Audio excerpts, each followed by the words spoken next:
Hello दोस्तों, स्वागत है आपका स्टडी विद मुशाहिद चैनल में। मैं मुशाहिद आपका स्वागत करता हूं। दोस्तों, आज मैं लेके आया हूं यूपी एसएससी जीडी का मैथ का सॉल्यूशन। जैसे कि इसी सीरीज़ में हम कर रहे हैं। आज देखो कौन सा पेपर चल रहा है दोस्तों, पेपर नंबर 6। और ये किसका होगा? आज होगा मैथ का। ठीक है, तो पिछली जो वीडियो 5 पेपर डाल चुका हूँ मैं, उनको ज़रूर देखिएगा और उसके आधार पर अपने सवालों को चयन कीजिए कि कितने क्वेश्चन से मेरे सही हैं और कितने गलत हैं। तो ठीक है, पहले सवाल से हम चलते हैं। पहला सवाल हम देखते हैं कि क्या है। यदि 5 अवलोकनों A1, A2, A3, A4 और A5 का औसत n है, फिर 5 नए अवलोकनों A1 minus 100, A1 A2 minus 100, A3 minus 100, A4 minus 100 और A5 माइनस 100 का औसत क्या है, ये पूछ रहा है। तो हम समझते हैं इस चीज़ को,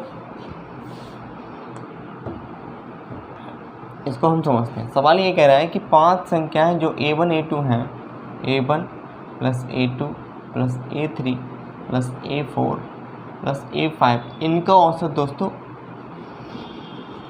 औसत n है। तो औसत बराबर होता है संख्याओं का योग बटे संख्याएं, पदों का योग बटे पदों की संख्या। तो 5 संख्या है तो 5 लिख दिया। तो ये इनका टोटल कितना आ गया? 5n आ गया। कितना आ गया दोस्तों? 5n आ गया। 4 और A5। अब कह रहा है अगली जो 5 संख्याएं हैं उनका औसत क्या होगा, उनका औसत पूछ रहा है। तो औसत बराबर हमें निकालना होता है संख्याओं का योग। तो अगली संख्या कौन सी है? A1 minus 100। फिर इसी तरीके से A1 A2 A3 सबको जोड़ दूँ मैं तो क्या आ जाएगा? A1 plus A2 plus A3 plus A4 plus A5 minus, अब 100 सबके साथ जुड़े हुए हैं तो कितने हो जाएंगे दोस्तों? 500। कितने हो जाएंगे? 500। अब बट्टे संख्याएँ कितनी है? 5। तो यहाँ पर इसका मान था 5n और इसका मान कितना है? 500 और बट्टा कितना हो गया? 5। 5 से कट गया ये दोनों तो कितना बचा? n minus 100। कितना बचा? n minus 100। 5 से कट जाएगा, कॉमन ले लेंगे 5 हम, तो यहाँ पर बचेगा n और यहाँ पर बचेंगे 100। तो n माइनस 100। ऑप्शन कौन सा हो गया? ऑप्शन नंबर दूसरा हो गया। ऑप्शन कौन सा हो गया दूसरा? ऑप्शन आ गया दूसरा, इज द राइट आंसर। कौन सा आ गया? Option is the 2। आगे बढ़ते हैं अगले सवाल की तरफ। ये आपको समझ में आया होगा। आगे चलते हैं दूसरे सवाल की तरफ। दूसरा सवाल क्या कह रहा है? दूसरा सवाल कह रहा है एक वर्ग की विकर्ण की लंबाई 10√2 सेंटीमीटर है तो उसके वर्ग का क्षेत्रफल क्या होगा। बड़ा इजी सवाल है दोस्तों। ये रहा एक वर्ग। क्या है दोस्तों? ये एक वर्ग है। वर्ग की चारों भुजाएं कैसी होती हैं? बराबर होती हैं दोस्तों। वर्ग की चारों भुजाएं कैसी होती हैं? बराबर होती हैं। अब ये वर्ग में ये a है, ये a है, तो दोस्तों ये क्या होता है? a√2 होता है। क्या होता है? a√2 होता है। तो a कितना आ गया मेरा? a आ गया 10। a कितना आ गया? 10, क्योंकि √2 से √2 कैंसिल आउट हो जाएगा। a बराबर 10 बचेगा।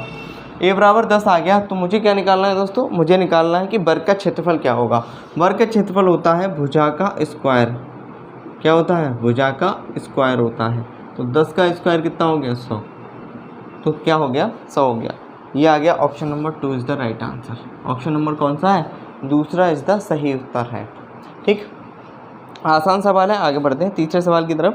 तीसरा सवाल कहता है राजेश 25 किलोमीटर प्रति घंटे की गति से अपने कार्यालय जाता है और 20 किलोमीटर प्रति घंटे की रफ्तार से वापस लौटकर आता है। उसे कुल 9 घंटे लगते हैं, तो कार्यालय और उसके घर के मध्य की दूरी क्या है। इसको हम कई तरीके से करते हैं, लेकिन दोस्तों इसे मैं बेसिक तरीके से ना करके शॉर्ट ट्रिक से करता हूँ। ठीक है, इसको देखते हैं। अगर वो 25 किलोमीटर प्रति घंटा से जाता है और 20 किलोमीटर प्रति घंटा की रफ्तार से आता है, तो इसका एलसीएम, मैं इसे वर्क एंड टाइम मेथड से कर रहा हूँ, इसमें एलसीएम कितना आ जाएगा? 100 आ जाएगा। कितना आ जाएगा? 100। 20 पंजे कितना हो गया? 100 और 25 चौका 100। इस चीज़ से इसको क्या कर दिया? डिवाइड कर दिया। यहाँ पर कितना कर दिया? 9। यहाँ पर 9 घंटे। यहाँ पर क्या आ रहा है दोस्तों? यहाँ आ रहा है समय। यहाँ क्या आ रहा है? समय। यहाँ क्या है? चाल। और ये क्या है? दूरी। अब सवाल ये कह रहा है कि 9 घंटे का समय लगता है उसे। तो यहाँ पर भी तो 9 घंटे आ रहे हैं। तो 9 बराबर किसके? 9 के। तो 1 बराबर कितने के? 1 के। और 1 से मैं इसको डिवाइड कर दूंगा दोस्तों, कितना आ जाएगा? 1। तो 100 किलोमीटर मेरा क्या आ गया, आंसर आ गया। 100 किलोमीटर क्या आ गया, मेरा आंसर आ गया। ये भी एक तरीका है सवालों को करने का। ठीक है, आगे बढ़ते हैं हम अगले सवाल की तरफ। बहुत ही आसान सवाल है वो भी। अगला सवाल कह रहा है एक राशि साधारण ब्याज पर 5 वर्ष में 10,650 रुपये और 6 वर्ष में 11,076 रुपये हो जाती है, तो राशि क्या होगी। ठीक है, 4 विकल्प दिए गए हैं इसमें से देख लेते हैं। तो हम कहते हैं कि कोई राशि थी, हमने मान लिया x थी, और ये क्या हो गई, 5 वर्ष में 10,650 रुपये हो गई, और ये 6 वर्ष में कितनी होगी दोस्तों, 6,000 में 11,076 कितनी होगी, 11,076 रुपये हो गई। अब हमने क्या किया, इसमें से यहाँ 6 वर्ष में हो गई, ये कितने वर्ष में होगी, 6 वर्ष में। तो मैं क्या करूँगा दोस्तों, इतना तो यहाँ से 5 साल में हुई, यहाँ से यहाँ तक फिर 6 साल में हुई, तो इसका गैप कितना बचा, 1 साल का गैप बचा। कितना बचा, 1 साल का गैप बचा। तो 11,076 में से इतना मैं घटा दूंगा तो आंसर कितना आएगा, 426। कितना बचेंगे, 426 बचेंगे। 1 साल का ब्याज कितना है, 426 रुपये। मुझे निकालना क्या है, मुझे निकालना है मूलधन, यानी कि 5 साल बैक जाना है। तो 1 साल में इतना, तो 5 साल में कितना, 5 साल में कितना, तो आ जाएगा यहाँ पर 5 छक 30 का 0, 5 दूनी 10 और 5 दूनी 10, 3 13, हाथ से लगा 1, 5 चौक 20 और 1 21, तो कितना आ गया, 2130 रुपये आ गया। तो अगर हम इसमें से घटा दें 10,650 में से 2130 रुपये घटा दूँ तो कितना बचेगा, 0 बच गया, यहाँ कितना बच गया, 2 बच गया, यहाँ 5 बच गया और यहाँ बच गया 8। तो 8,520 इसका राइट आंसर हो गया। आंसर ऑप्शन नंबर 3 इसका सही आंसर है। ऑप्शन कौन सा है, 3 इसका सही आंसर है। तो आगे बढ़ते हैं अगले सवाल की तरफ। चौथा सवाल देखते हैं, यदि किसी वस्तु का विक्रय मूल्य 220 रुपये और लाभ 20% है तो वस्तु का विक्रय मूल्य क्या होगा। ठीक है, आसान सवाल था, इसको आराम से आप लोग कर लेंगे। किसी वस्तु का क्रय मूल्य यानी कि CP, क्रय मूल्य मतलब CP कितना है, 220 रुपये है, और उससे 20% का लाभ हुआ दोस्तों। तो 20% बराबर, इसे लिख सकता हूँ 220 इंटू 120 अपॉन 100, 2 जीरो से 2 जीरो कट दिया तो कितना आ गया, 12 दूनी 24 से लगा 2, 12 दूनी 24 2 26, 264 रुपये क्या हो गया, इसका आंसर हो गया। ठीक है, आसान सवाल है दोस्तों, एक ही एक लाइन में सवाल ख़त्म हो रहा है। आप समझ सकते हैं कि SSC GD का लेवल क्या होता है, बहुत ही आसान होता है। कुछ सवालों को छोड़कर कुछ सवाल क्या पूछे जाते हैं, थोड़े लेवल के पूछे जाते हैं।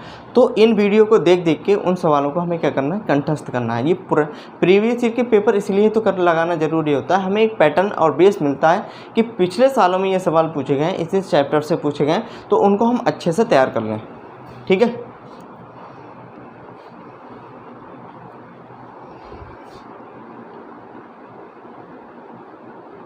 आगे आते हैं, छठे सवाल पे चलते हैं। छठवां सवाल क्या कह रहा है, छठवां सवाल कह रहा है एक शंकु की ऊंचाई 16 सेंटीमीटर और उसके आधार की त्रिज्या 30 सेंटीमीटर है। यदि पेंटिंग की दर 14 रुपये वर्ग सेंटीमीटर है तो बाहर से शंकु के वक्र पृष्ठीय क्षेत्रफल को पेंट करने में कुल लागत क्या होगी। कुल लागत क्या होगी ये पूछ रहा है। तो हमने मान लिया एक शंकु है, बाहर से पेंट करने का मतलब है इसका वक्र पृष्ठीय क्षेत्रफल निकालते हैं। ये शंकु बन गया दोस्तों, और इस शंकु की ऊंचाई कितनी है, 16 सेंटीमीटर। 16 सेंटीमीटर क्या है उसकी ऊंचाई है, और इसकी त्रिज्या कितनी है, 30 सेंटीमीटर। इसकी त्रिज्या कितनी है, 30 सेंटीमीटर, और इस पर 14 रुपये प्रति वर्ग सेंटीमीटर का क्या आता है, खर्च आता है। तो शंकु का पृष्ठीय क्षेत्रफल तो 16 और ये 30 होगी दोस्तों, ये निकालना मुझे, ये कितनी आएगी। तो यहाँ पर अंडर रूट में निकालते हैं इसे, क्या निकालते हैं, 30 3 900 प्लस 16 16 256, ये हो गया अंडर रूट में 1156। और 1156 किसका वर्ग होता है, 34 का वर्ग होता है दोस्तों। किसका वर्ग होता है, 34 का वर्ग होता है। तो मैंने निकाल लिया कि अगर ये कितना है, 34 है। अब इसकी ज़रूरत क्यों पड़ती है, तो इसको भी क्योंकि पृष्ठीय क्षेत्रफल क्या होता है दोस्तों, पाई आर एल। क्या होता है दोस्तों, पाई आर एल। पाई कितना आ गया, 22/7 हो गया, गुणा आर कितना है, 30, L कितना है 34, बट दोस्तों इसमें खर्च कितना आ रहा है 14 रुपये का। यहीं पर लगा देता हूँ, कितना खर्चा आ रहा है 14 रुपये का। तो अब मैं इसको सॉल्व कर लूँगा या गुणा करा लूँगा तो कितना आंसर आ जाएगा। तो इसका आंसर आएगा 44,880। ठीक है, 44,880। एक इसकी विधि और भी है।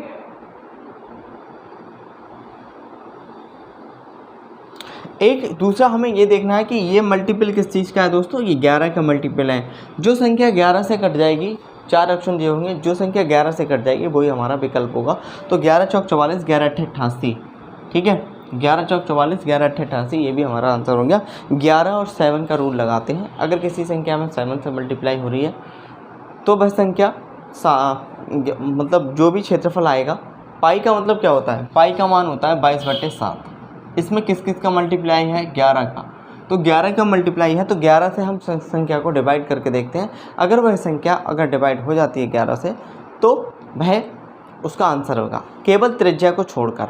और ऐसा ध्यान रखना है कि उसमें पाई आना ज़रूरी होता है। ठीक है, तब वो सवाल आगे सॉल्व हो सकता है। आगे बढ़ते हैं अगले सवाल की तरफ। ये आपको समझ में आ गया। एक चक्रवृद्धि ब्याज पर 3 वर्ष में एक राशि स्वयं की 5 गुना हो जाती है, तो ब्याज सालाना चक्रवृद्धि भी होता है, तो कितने वर्षों में 125 गुना हो जाएगी। आजकल मैं ऑफलाइन क्लासेस में ये करा रहा हूँ, आप लोगों को पता है कितना आसान सवाल है, बहुत ही चुटकियों में कर दोगे आप लोग। ठीक है, तो साजन हैं, अंकित हैं, अभिनव है और रेहान है, राशिद हैं। ठीक है, ये सारे बच्चे क्या कर देंगे, इसको कर देंगे इन सवाल को। वह आसान सवाल है। मैं सवाल कह रहा है कि इसको मैंने बढ़ा दिया यहाँ पर। एक कह रहा है कि ये 5 वर्ष में कितनी हो जाती है दोस्तों, 5 वर्ष में, सॉरी 5 वर्ष में नहीं 3 वर्ष में। 3 वर्ष में दोस्तों ये 5 हो जाती है, तो कितने वर्ष में 125 गुना हो जाएगी ये पूछ रहा है। तो ये हर साल चक्रवृद्धि ब्याज में क्या होगा, उतना ही बढ़ता है। देखो साधारण ब्याज में क्या होता है, साधारण ब्याज में चीज़ें क्रम से बढ़ती हैं। अगर एक ब्याज बढ़ा है 1 साल में तो उतना ही बढ़ेगा। बट चक्रवृद्धि ब्याज क्या होता है, जितना गुना हो रहा होता है जितनी सालों में उतना ही गुना हो जाता है दूसरे और उन्हीं सालों में। 3 साल में 5 गुना, तो फिर से 5 गुना होगा और फिर 5 गुना होगा। तो यहाँ कितना आ जाएगा, 3 वर्ष, फिर 3 वर्ष, यहाँ कितना आ गया, तो 3 3 3 9, तो 9 वर्ष में। कितने वर्ष में दोस्तों, 9 वर्ष में। तो ऑप्शन नंबर कौन सा हो गया, 1 हो गया। ऑप्शन कौन सा हो गया, 1 हो गया।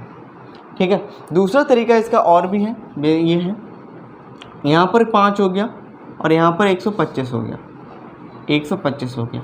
तो हमें इसका बेस ही ये देखना होता है दोस्तों, ये कितनी बार में हो जाएगा। ये कितना हो गया, 55 25 पावर 3, और ये हुआ कितनी सालों में, 3 वर्ष में ये 5 गुना हुआ है। तो इसकी मल्टीप्लाई इससे करा देते हैं, इसकी मल्टीप्लाई किससे करा देते हैं, इससे।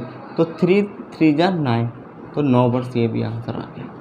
ठीक है, आसान सवाल है, आपको समझ में आ रहा है, समझ में आना चाहिए। ठीक है, आगे बढ़ते हैं अगले सवाल की तरफ। अगला सवाल है 8वां सवाल, देखते हैं। 8वां सवाल आपकी स्क्रीन पर आ गया। 8वें सवाल में कह रहा है कि 2 की घात 3, 3 की घात 5, 3 की घात 3 और 5 की घात 2 का मासा बताओ। तो हमें ये देखना है 2 की पावर 3 गुणा 5 की पावर 3 की पावर 5। आगे देखते हैं 3 की पावर 3 गुणा 5 की पावर 2। मासा क्या होता है, मासा होता है HCF, highest common factor, highest common factor. तो क्या कॉमन आ रहा है, 3 की घात 3 कॉमन आ रही है, बाकी तो कुछ भी कॉमन नहीं आ रहा, क्योंकि इसमें 5 घात है, यहाँ पर 3 घात है, तो इसमें 3 घात छुपी हुई है, तो 3 घात ले लिया। तो क्या हो गया, 3 की घात 3। ऑप्शन नंबर दूसरा इज़ द राइट आंसर। कौन सा हो गया, option number 2 is the right answer. बिल्कुल भी देरी नहीं लग रही दोस्तों, इन सवालों में बहुत ही आसान तरीके से हो रहा है। बड़ा अच्छा सवाल है। एक अकेला 6 दिनों में एक कार्य को पूरा कर सकता है, बी उसे 8 दिन में पूरा कर सकता है, तो दोनों मिलकर उस काम को कितने दिन में करेंगे। बड़ा आसान सवाल है। ए कर सकता है 8 दिन में और बी कर सकता है 6 दिन में। दोनों का एलसीएम आ गया 48। 24 भी ले सकते हैं, ऐसा कुछ नहीं है। ठीक है, 24 ले लेते हैं। 24 ले लिया, तो 8 3 24 और 6 4 24, तो कितना आ गया, 7 आ गया। तो 24 बटे कितना हो गया, 7 हमारा आंसर हो गया। तो ये दोनों मिलकर काम करेंगे तो 24 बटे 7 दिन लगेंगे। आंसर नंबर चौथा कौन सा हो गया, option number 4 is the right answer. आगे चलते हैं 10वां सवाल की तरफ। इसको मैं मिटा दे रहा हूँ, वर्क एंड टाइम का सवाल था, आसान था। एक कमरे की लंबाई, चौड़ाई और ऊंचाई क्रमशः 21 सेंटीमीटर। लंबाई कितनी है दोस्तों 21, चौड़ाई यानी कि बी कितनी है 12 और हाइट कितनी है इसकी 16 सेंटीमीटर है, मीटर है सॉरी। बड़ी सी रॉड रखी जा सकती है। हमेशा ध्यान रखो किसी भी कमरे में एक बिकड़ता है, एक बिकड़ के रूप में जो रॉड रखी जाती है वो सबसे लंबी होती है, इस चीज़ को ख्याल रखना है। फिर तो हमें क्या करना है, यहाँ पर अंडर रूट लगा देना है। क्या लगा देना है, अंडर रूट लगा देना। 21 का स्क्वायर हो जाएगा, यहाँ 12 का स्क्वायर हो जाएगा, ये कितना हो जाएगा 16 का स्क्वायर हो जाएगा। तो यह आ जाएगा 441, यह आ जाएगा 144 और यह आ जाएगा 256। अगर मैं इन सबको जोड़ दूंगा, ऐड कर दूंगा तो क्या हो जाएगा 841 हो जाएगा। कितना हो जाएगा 841 हो जाएगा। और ये कितने का वर्ग होता है 29 का। कितने का वर्ग होता है, कितने का रूट होता है सॉरी 29 का। 841 रूट होता है 29 का। तो आंसर कितना आ गया 29 metre. 29 metre is the right answer. Option number कौन सा हो गया 4। ऑप्शन नंबर 4 इज़ द सही आंसर। आगे बढ़ते हैं 11वें सवाल की तरफ चलते हैं। 11वां सवाल कहता है नीचे दिया गया आरेख 5 विभिन्न उत्पादों को दर्शाता है। P1, P2, P3, P4 पर एक कंपनी के लाभ प्रतिशत को दर्शाता है। ठीक है, तो यहाँ पर क्या है दोस्तों 5 कंपनी के जो उत्पाद और आयात और निर्यात हैं वो उसको दर्शाया गया है। तो क्या ये कह रहा है उत्पाद P3 का राजस्व 38,100 रुपये है, तो उत्पाद P3 का व्यय कितना होगा। बहुत आसान सवाल, कुछ नहीं करना है, बस उसका आयात और निर्यात हमें देख लेना है और उससे मल्टीप्लाई हमें कर देना है और वही हमारा आंसर आ जाएगा।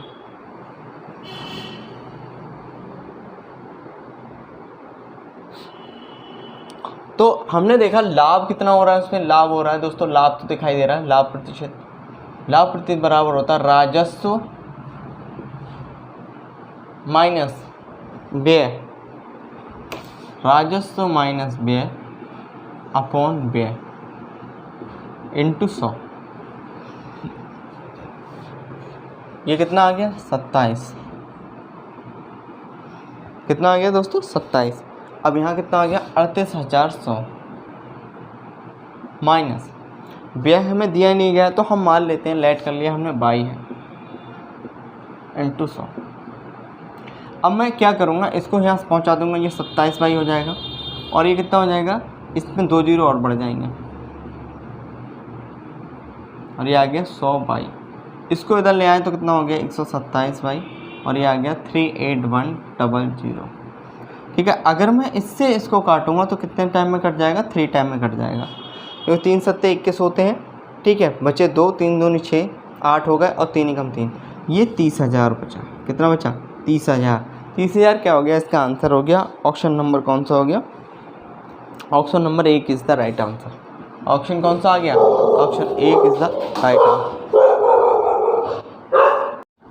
अगला सवाल देखते हैं हम, 12वां सवाल देखते हैं दोस्तों। 12वां सवाल क्या कह रहा है, 12वें सवाल में क्या दिया है, 12वें सवाल में हम देखते हैं दोस्तों। 12वें सवाल में ये 2 से हमने इसको क्या करेंगे, डिवाइड करेंगे। हमें बोर्ड मास याद होना चाहिए। क्या याद होना चाहिए, बोर्ड मास। सबसे पहले ब्रैकेट खोलते हैं, फिर ऑफ को सॉल्व करते हैं, फिर डिवाइड करते हैं, फिर मल्टीप्लाई करते हैं, ऐड करते हैं और सब्ट्रैक्शन करते हैं, मतलब घटाते हैं उस चीज़ को। तो ये रहा बोर्ड मास का रूल। किसका रूल है दोस्तों, ये बोर्ड मास का रूल है। तो इसमें क्या होगा, 2 से 2 को डिवाइड कर दिया, 2 आ गया, 2 पंजे 10 और 1 11/2 आ गया, माइनस 3 चौक 12 और 1 13/4 आ गया, प्लस 2 से 2 भाग गया, माइनस 2 बचा, माइनस का कितना बचा 2 बचा। ठीक है, यहाँ 4 में से यहाँ बचा 11/2 माइनस 13/4 प्लस 4 डिवाइड कर दिया, 4 चौक 16 और 2 29 हो गए, 11/2 माइनस 29/4 और 29 में से अगर मैंने एलसीएम लिया तो कितना आ गया, बटे में 4 आ गए और यहाँ 22 हो गए, यहाँ कितने हो गए 29 हो गए। तो कितने बचे, माइनस के 7/4। माइनस के 7/4 दोस्तों कौन सा ऑप्शन है, ऑप्शन नंबर 4। ऑप्शन नंबर कौन था, option number 4 is the right answer है। आगे बढ़ते हैं हम 13वें सवाल की तरफ।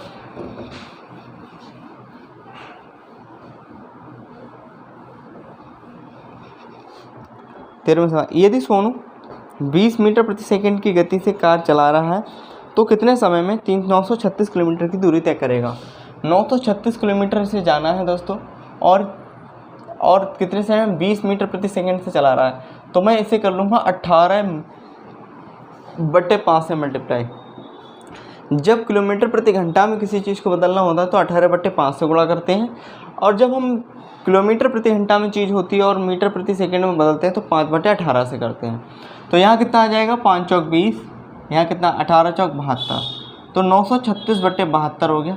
72 से मैं इसको डिवाइड कर दूंगा तो कितने चाहिए, कितने बार जाएंगे, तो जाएंगे 13 बार। 72 एकम 72, 72 तियाँ 100, जो भी हो, 13 घंटे क्या हो गया, 72 एकम 72, बचा कितना, यहाँ पर बचा 116, क्योंकि 116 नहीं 216, तो यहाँ 3 बार में 3 दूनी 6, 3 7 21, 216 बचेंगे और 216 कट जाएंगे, तो 13 घंटे क्या हो गया, आंसर हो गया। आगे बढ़ते हैं, अगले सवाल की तरफ चलते हैं। अनिल, दीपक, दिनेश एक साथ 35 दिनों में एक कार्य को पूरा कर सकते हैं। अनिल है, मैंने ले लिया अनिल, दीपक है तो डी ले ली, और दिनेश है तो डी आई ले ली। ठीक है, ये काम को 35 दिन में कर सकते हैं। इन्होंने काम को कितने दिन में कर दिया, 35 दिन में। और ये कह रहे हैं अनिल और दिनेश, अनिल और दिनेश इस काम को 60 दिन में कर सकते हैं। कितने दिन में कर सकते हैं, 60 दिन में। अगर मैं दोनों का एलसीएम ले लूँ तो कितना आ जाएगा, तो दोनों का एलसीएम आ जाएगा 12 गुणा 5, ऐसे ले लेता हूँ। क्या ले लेता हूँ, 35 गुणा 12। कैसे, 5 7 35, 5 एकम 5, 5 दूनी 10, 12 आ गया। तो यहाँ पर कितने आ गए, 7 तो अलग लेना पड़ेगा एलसीएम, ऐसा लेना पड़ेगा। ठीक है, मैं लेके बता दे रहा आपको। ठीक है, 5 7 35, 5 एकम 5, 5 दूनी 10, तो 5 7 35 पूरा आ गया, 12 ऐसे आ गया। इस तरीके से मैंने लिया इसका एलसीएम। ठीक, अब मैं इसको काटूंगा तो 35 से 35 तो कट जाएंगे दोस्तों, तो कितना आ जाएंगे, 12 आ जाएंगे। 60 से अगर मैं 12 भाग दूंगा इस तो कितने आ जाएंगे, 12 पंजे 60, 5 7 35, 7 12 आ जाएंगे। कितने आ जाएंगे, 7 आ जाएंगे। अब अनिल और दीपक दोस्तों, अनिल और दिनेश 7 काम करते हैं। कितने काम करते हैं, 7। तो दीपक अकेला कितना काम करेगा, 5, अकेला 5 काम करेगा, तभी तो इसके काम कितने हो रहे हैं, 12। कितने काम हो रहे हैं, 12। तो हमें क्या करना है, इसका टोटल दीपक से काम कराना है। कैसे कराना है, दीपक से। तो काम कितने दिन में होगा, तो 35 गुणा 12/5, 5 7 35, 12 7 कितना हो गया, 84। ये हमारा क्या हो गया, आंसर हो गया। 12 7 84 दिन में क्या करेगा, दीपक अपना काम करेगा। अगले सवाल की तरफ चलते हैं, 15वां सवाल।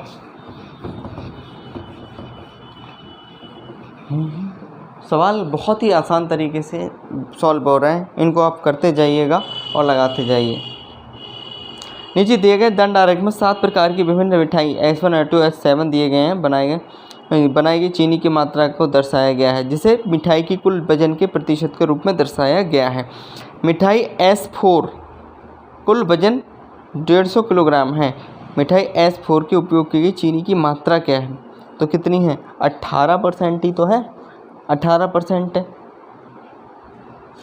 तो हम क्या करेंगे भाई, 150 किलोग्राम में से 18% केवल यूज़ की गई है, तो बटे 100, तो कितना आ गया, 5 या 15, 5 दूनी 10, 2 ने 18, तो कितना आ गया, 27 किलोग्राम क्या आ गया, इसका आंसर हो गया। कुछ भी नहीं है इन सवालों में दोस्तों, कुछ भी नहीं है, ऐसा समझ लो। 25 में 25 लाना है आप लोगों को, ये ध्यान रखना। SSC GD का पेपर जैसे ही खुलेगा उस पर धमाल मचा देना है। आगे बढ़ना है 16वें सवाल में। 16वां सवाल क्या कह रहा है हमसे, 16वां सवाल कह रहा है कि एक बैग में 1 रुपये, 2 रुपये और 5 रुपये के सिक्कों के कुल मूल्य में 420 रुपये हैं। 1 रुपये, 2 रुपये और 5 रुपये के सिक्कों की संख्या 8:1:5 के अनुपात में है, तो बैग में 5 रुपये के सिक्के हैं। कुछ नहीं कर रहा, तो यहाँ 1 रुपया का सिक्के हैं, सिक्के, और 2 रुपये के सिक्के हैं, और 5 रुपये के सिक्के हैं। ये सिक्के इस तरह 1 रुपये, 2 रुपये, 5 रुपये के सिक्के हैं। तो इनका रेशियो कितना है, सिक्कों का रेशियो 8, 1 और 5 ऐसे। अब दोस्तों हम रुपए में कन्वर्ट करेंगे, किस में करेंगे, रुपए में कन्वर्ट करेंगे। तो 1 रुपये के दोस्तों 8 सिक्के हैं, तो कितने रुपए हो गए, 8 रुपये हो गए। 2 रुपये के 1 सिक्के हैं, तो कितने रुपए हो गए, 2 रुपये हो गए। और 5 रुपये के 5 सिक्के हैं, तो कितने रुपये हो गए, 25 हो गए। अब इन सबको जोड़ लूँगा तो कितने हो गए, 8 तो 10, 10 25 35, 35 बराबर कितने के हो गया, 420 के। काट दूंगा तो कितना आ जाएगा, 5 7 35, 7 पंजे 35, 7 6 42, तो 1 बराबर कितने के आ गया, 12 के। मुझे कितने रुपए के सिक्के चाहिए? 5 रुपए के सिक्कों की संख्या पूछ रहा है, तो मुझे क्या 12 से गुणा करा देना है, बस 12 से गुणा करा देना है। 12 पंजे कितने हो गए? 60। 12 गुणा 5 कितने हो गए? 60। तो 60 हमारा क्या हो गया? आंसर हो गया ऑप्शन नंबर 4। कौन सा ऑप्शन है? Option number 4 is the right answer. आगे बढ़ते हैं हम 17वें सवाल की तरफ चलते हैं। कौन से सवाल पे चलते हैं? 17वें सवाल की तरफ चलते हैं। सवाल कह रहा है 22 छात्रों के एक समूह का औसत वजन 1 किलोग्राम बढ़ जाता है जब शिक्षक का वजन भी शामिल होता है। 22 छात्रों के समूह का प्रारंभिक औसत वजन 31 किलोग्राम था, तो शिक्षक का वजन क्या था? ये औसत का सवाल है दोस्तों। एसएससी जीडी में एक क्वेश्चन औसत से ज़रूर पूछता है जो इस तरीके का होता है, तो आपको ध्यान से रखना है। अगर दोस्तों बढ़ रहा है, जितना औसत वजन कितना है, सबसे पहले औसत वजन लिख लेना है प्लस। अगर चीज़ बढ़ रही है तो प्लस कर देंगे, अगर बढ़ नहीं रही होगी, घट रही होगी तो माइनस कर देंगे। तो यहाँ पे लिख दिया 31, यहाँ पर 31 लिखने के बाद में 1 किलोग्राम वजन बढ़ रहा है। अब 22 छात्र हैं, अब कितने हो गए दोस्तों? 23, क्योंकि एक शिक्षक भी बढ़ गया, तो कितने किलोग्राम बढ़ जाएगा? 30 किलो बढ़ जाएगा। और 30 किलो बढ़ जाएगा तो वजन कितना हो जाएगा? 54 किलोग्राम। तो उस व्यक्ति का वजन कितना होगा? 54 किलोग्राम होगा। ऑप्शन नंबर कौन सा हो गया? 1 हो गया।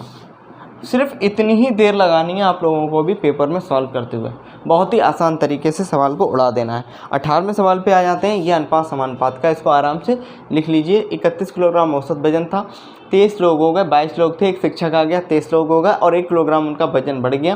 23 से मैंने मल्टीप्लाई कर दी, जोड़ दिया, तो कितना आ गया? 54 किलोग्राम। अगर ये जा रहा होता, घट रहा होता, तो मैं इसको घटा देता, तो कितना आ गया? U/B बराबर 4/7 और B/W बराबर कितना हो गया? 9/7। 9/7 हो गया। तो कह रहा है U 72 है, तो U/B/W। जो चीज़ 2 बार लिखी होती है ना दोस्तों, उसको हम बीच में लिख लेते हैं। जो भी 2 बार लिखी होती है उसको बीच में लिख लेते हैं। ये कितना है? U कितना है?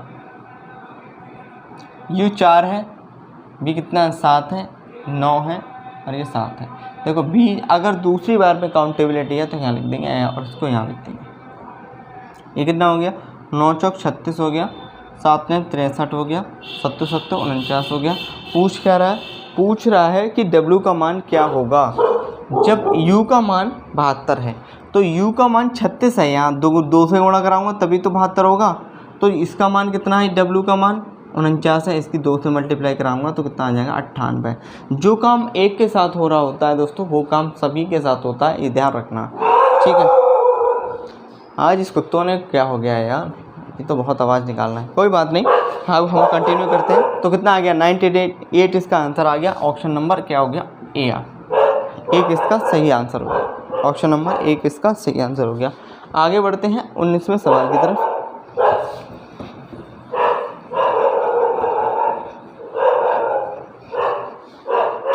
PQ से 40% अधिक है। यही मैंने परसेंटेज में कराया है दोस्तों आज और सुबह ऑफलाइन क्लासेस में। तो आज भी देखो इसका आंसर क्या आया। PQ से 40% कम है, P कम है इससे, तो ये 100 है दोस्तों, ये कितना हो गया? 60 हो गया। तो ये कह रहा है ये किससे कितना ज़्यादा है? 40 ज़्यादा है, गुणा 100, गुणा 0 काट दिया, गुणा 100 हो गया। तो 2 दूनी 4, 2 3 6, तो 200 बटा कितना आ गया? 200 बटा 3 आ गया। इसका मतलब होता है 60%। ये क्या हो गया? आंसर हो गया। ये क्या हो गया? आंसर हो गया। ऑप्शन नंबर दूसरा इसका राइट आंसर, दूसरा इसका राइट आंसर हो गया। 20वें सवाल की तरफ चलते हैं। नीचे दिए गए रेखा आलेख किसी देश के लिए लगातार 5 वर्षों में आयात के अनुपात को दर्शाता है। Y1, Y2, Y3, Y4, Y5। ठीक, तो ये कह रहा है Y3 का मान 35,000 करोड़ रुपए था, 22 तो निर्यात था इतना। Y3 के आयात के करोड़ों में क्या था? तो मंगाया कितना था ये पूछ रहा है हमसे। तो कुछ नहीं करना है दोस्तों हमें, यह Y3 में कितना था? 35,000 रुपये का आयात था। तो निर्यात के लिए हम क्या करेंगे? 1.1 से क्या कर देंगे? इसके मल्टीप्लाई करा देंगे, जो कि इसमें दिया गया है। तो कितना आ जाएगा? 11 पंजे 55 होता है, हाथ से लगे 5 और 11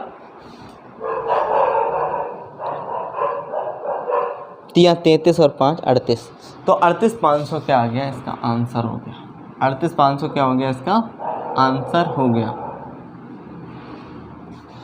आयात कितना हो गया, 38,500 रुपये, क्योंकि एक के बाद पॉइंट लगा था मैंने, कर दिया, आंसर आ गया।